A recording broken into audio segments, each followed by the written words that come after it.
Always, Ted, kicks off. Who do you have as your winner of the weekend?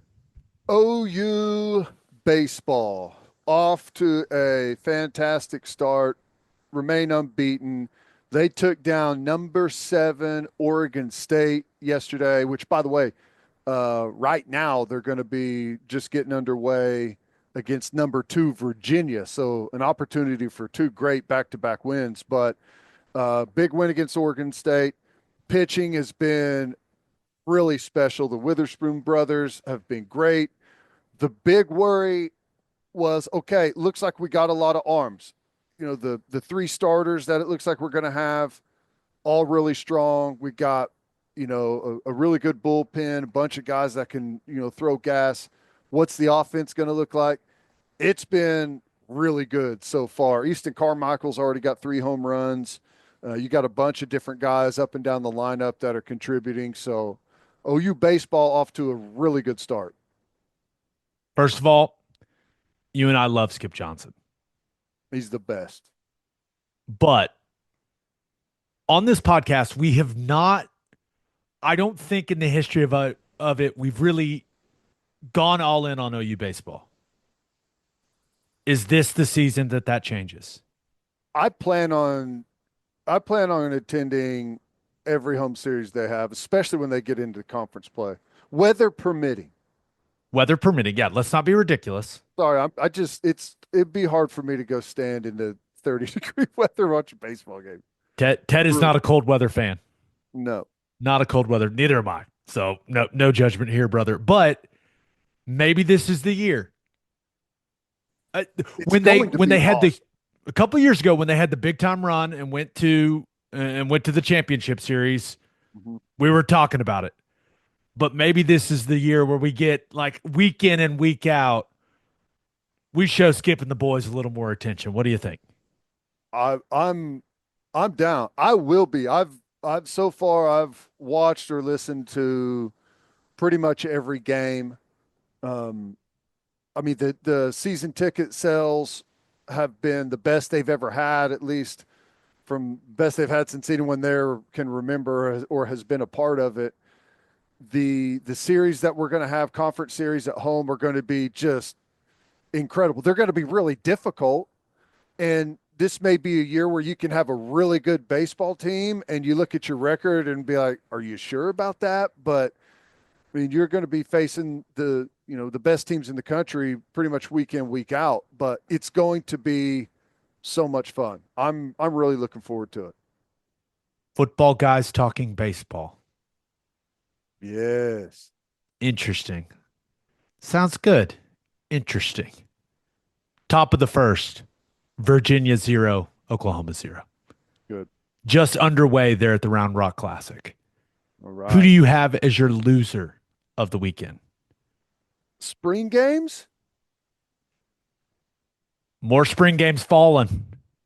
I did want to pile on to Longhorn men's hoops for losing to South Carolina, but spring games where we had to end up going. We heard Rule talk about it, and then USC, Texas have said they're not going to have spring games. Are the dominoes starting to fall? It feels that way, doesn't it? Yeah. With the expanded playoff, with the portal, with how much college football has changed. I I feel like spring games, it's only a matter of time before these things are going away. Like, is it possible that this is the last spring game we see OU play? I Are we sure we see him play one? I haven't been told anything. Have you? No, I haven't. I'm Um, planning on working the spring game. I don't know. I think that if you don't have some guardrails put in, then I can totally understand the reasoning that Matt Rule laid out. It sounds dramatic, but it's not, because if you have a freshman that goes out and scores 4 touchdowns and the fan base is just over the moon, I there's a good chance he's going to walk into your office and start making NIL demands. over what he's already got. And that's just the beginning of it. Not That's not even including, every other handler or whatever they're called out there filling up his DMs asking if, he wants to get more money at this place because currently there's really nothing against it, as we saw with the Wisconsin situation. There's no rule against it, and all you have to do is take it to court, and they're going to rule in your favor. That's I just keep coming back to the spring game is for the fans. Spring games are for all of your fans to scratch the itch a little bit during a long off season, right? So I think I'm maybe more interested in how USC, Texas, Nebraska, like what they're going to do to keep their fans engaged during the offseason. And maybe you don't have to do anything. I don't know, Well, but it's what's interesting about it is like it's one thing for Nebraska to say that, who sells out like 75,000 only show in tickets town. for their spring game, and USC to say it whenever, I don't know, does anyone ever go to their spring game? So those are like two totally separate deals. But I mean, you're right. It, I understand where the coaches are at in this, but I also understand the fans' perspective is you keep giving us less and less and less and asking for more and more and more. And you reach a impasse at some point, and people say, you know what? I'll find something else to do. I just want to know what they're going to do instead. Right. Like if you have a couple of open spring practices, I think fans would love that. And that's something about the spring game, which I think a lot of people are sometimes forget is some people can't afford to go to regular season games. They can't afford season tickets. And the spring game is their opportunity to go watch the team, bring their kids, like have that entire experience. And that's a big deal for a lot of people. And when you take that away, like what happens to those fans? I don't know. That's where I am. I think it's very important. I continue to believe all of the new changes in college football, it is reducing the emotional connection between fans and players. 100%. You have to find a way, whether you're Oklahoma, Texas, Nebraska, USC, like you have to find a way to continue that emotional connection. Because if you continue to lose it, that's not good for business. That's not good for anything. You know what I mean? No. So that's where I always thought spring games, it was a great opportunity for people to scratch that itch. Come see the new players. Come see some of the freshmen. Now with how this thing works, come see the portal additions. But especially a lot of these people are giving money for these guys to come into the program. Right. So I don't know, man. It's undoubtedly complicated. I did think that what Sarkisian Chris Del Conte said, it made a lot of sense. Like, hey, we just played a ton of games. Like we just had a really, really long season. We've got all these new guys. Like we're not gonna that made sense to me, but it does feel like spring games are dying and it makes me sad. Yeah. Well, I mean, here's the thing. Texas, I mean, they're They've got it gonna be rolling, man. They've been to the playoff back to right. back years. Them doing it is one thing, but they're also missing on a massive financial opportunity because Arch Manning's going to be their quarterback, and everyone would want to see him go out there and run the offense. Yeah. The point I was just going to make though is like, if they can use the fact that they played in a football game almost 4 months ago as a reason to not play their spring game, it lets you know that they're just kind of finding reasons, like whatever it might be. And I don't know if it's the NIL stuff, if it's the transfer portal stuff, if hell, it may be a financial situation. I have no idea what it is, but pretty much any excuse is going to work right now. And again, back to what we were talking about earlier. No clue at all what the future of this sport holds. Not even for spring practice. We thought spring games would be around forever. Yeah, It appears we were wrong. maybe we're wrong. Maybe we're right. I can't imagine anything makes Lincoln Riley happier other than getting to cancel a spring game. You want to look at my players? Absolutely not. Right. But just stop televising it, you know? Take people's phones. Don't People do that televise for it. concerts now. Just take people's phones when they walk in. Don't televise it and don't grade it on film. Don't put it into your film system. Uh-oh. Tinfoil hat Ted's here. Oh, care to elaborate, Tinfoil hat Ted? Well, I'm just saying, like, if you're worried about people, I'm not talking about teams infiltrating your film. I'm saying like no one's going to come steal your players if they didn't know what they did in the spring game. If those players can't put together a highlight where Yeah, you could tell they like filmed it on their phone and then put it out on X.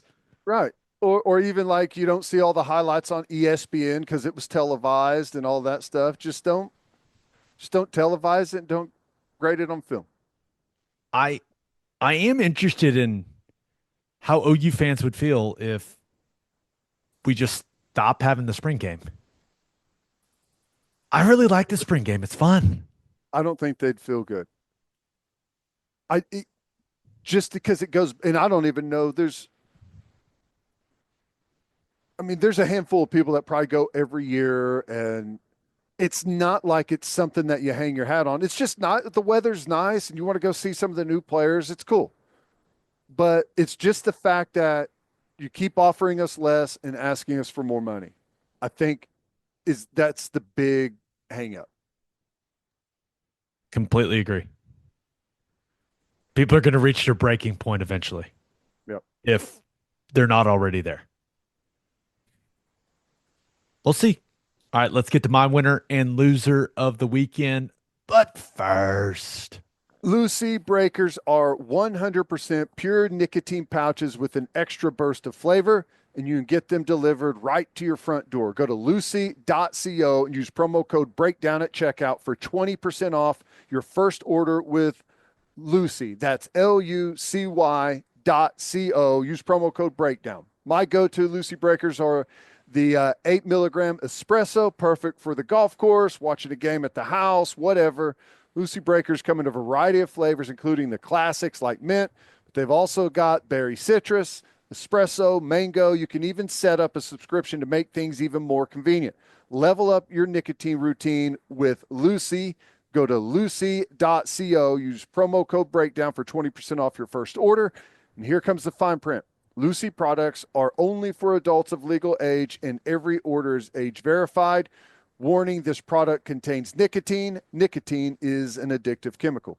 and we are public rec guys now. Their hoodies are awesome, pants are awesome, good looking stuff, and extremely comfortable. Go to publicrec.com and use code OKBreakdown for 20% off. Guys, you got to get some of the public rec pants. The versatility of the pants is fantastic. You can wear these to work because they look like dress pants, even though they feel like sweatpants. They're also perfect for the golf course because their proprietary blend of performance materials provides the perfect combination of breathability and stretch while still holding their form. So this February, treat yourself right because comfort is always in season. Upgrade to Public Rec and get yourself feeling as good as you've ever felt.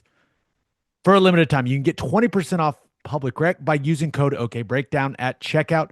Just head to publicrec.com, use code OKBreakdown, and you're all set. Oh, and when they ask you how you found them, be sure to mention our show. It really helps. Find your perfect fit and never compromise on comfort again. Public Rec, where comfort rules.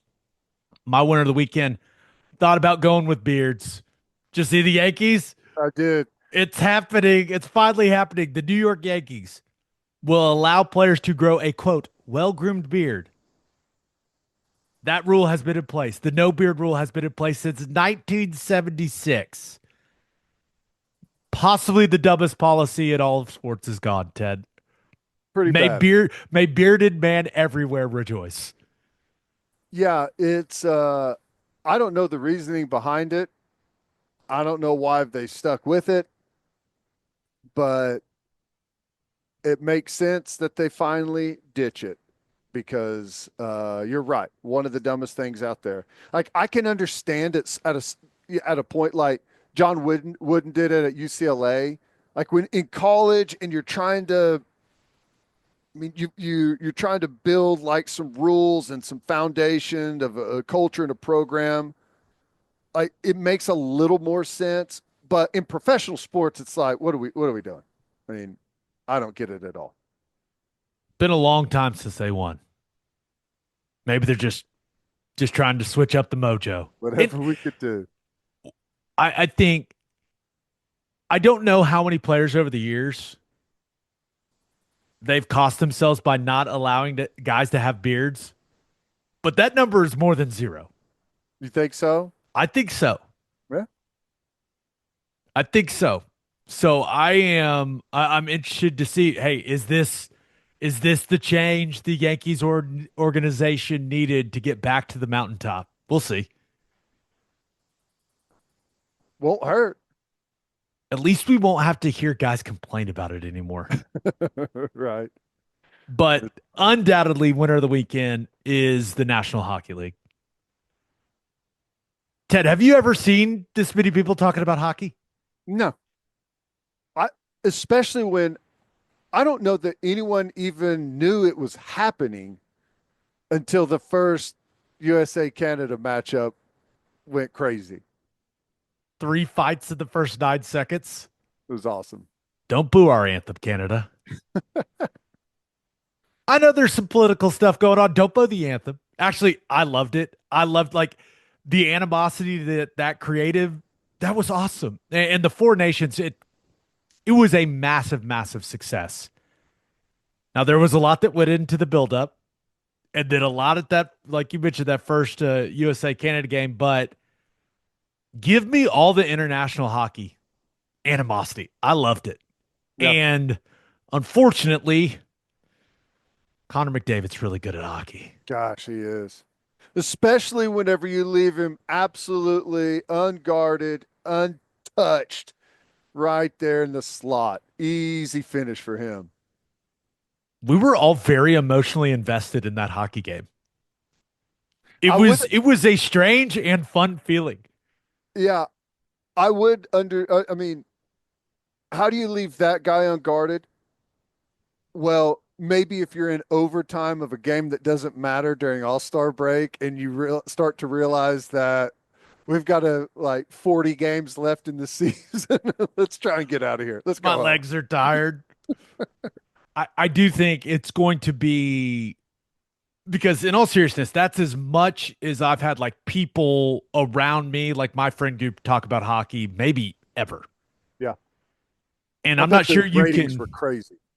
I'm not sure you can replicate everything that was happening to where this game, these two games felt as big as they did. But the NHL's got to capitalize on this. Yep. And I don't know how they're going to balance all of it moving forward when it comes to the All-Star game and the Winter Olympics, and they're bringing the Hockey World Cup back. The Four Nations thing that just had, was unbelievably successful. It's obvious that people dig cheering for their country. Yes. If they're playing against another country in hockey.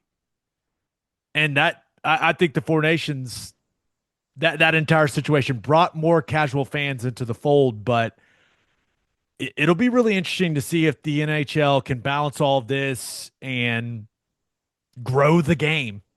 Yeah. Yeah. I mean, I don't even know if they'll be able to replicate it next year.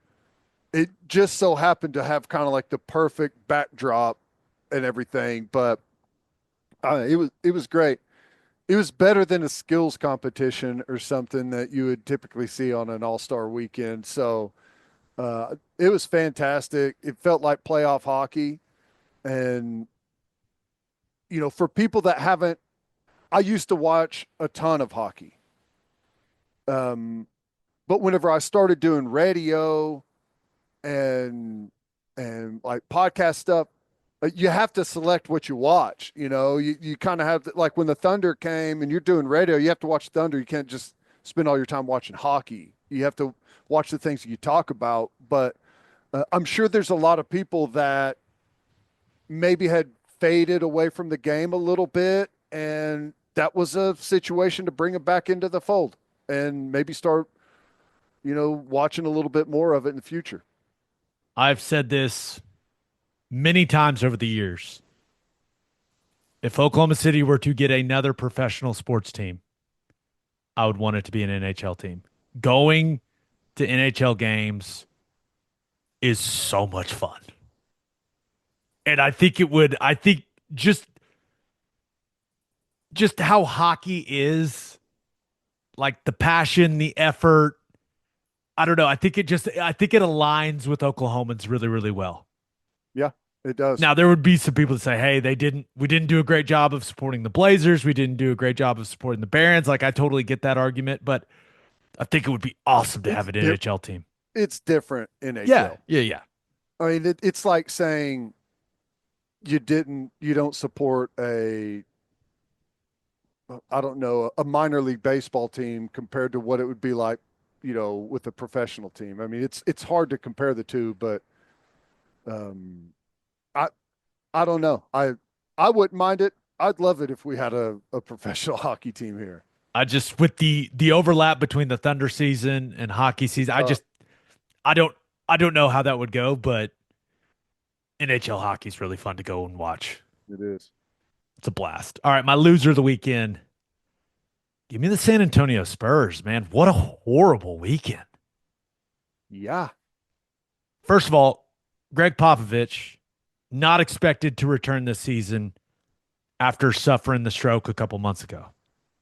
So I think that his recovery is, and the guy's an absolute legend. So hopefully his recovery is going well. But saw a couple reports that it's unlikely for him to return this season. And then the Victor Wembanyama situation, man, that's scary.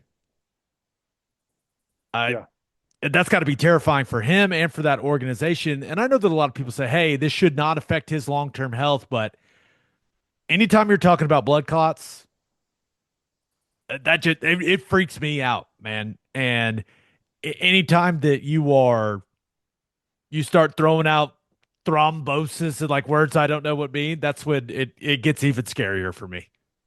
Yeah. And I guess as I was reading on the story a little bit, like super thin and really tall guys exactly like him are at a increased risk of it. So um, I don't know. He's going to miss extended time for the rest of the season, but I guess it's not a guarantee that it either doesn't happen again or something maybe that he's not ever able to play. I don't. I guess I don't know the long term prognosis for it, but it's not good. That's for sure.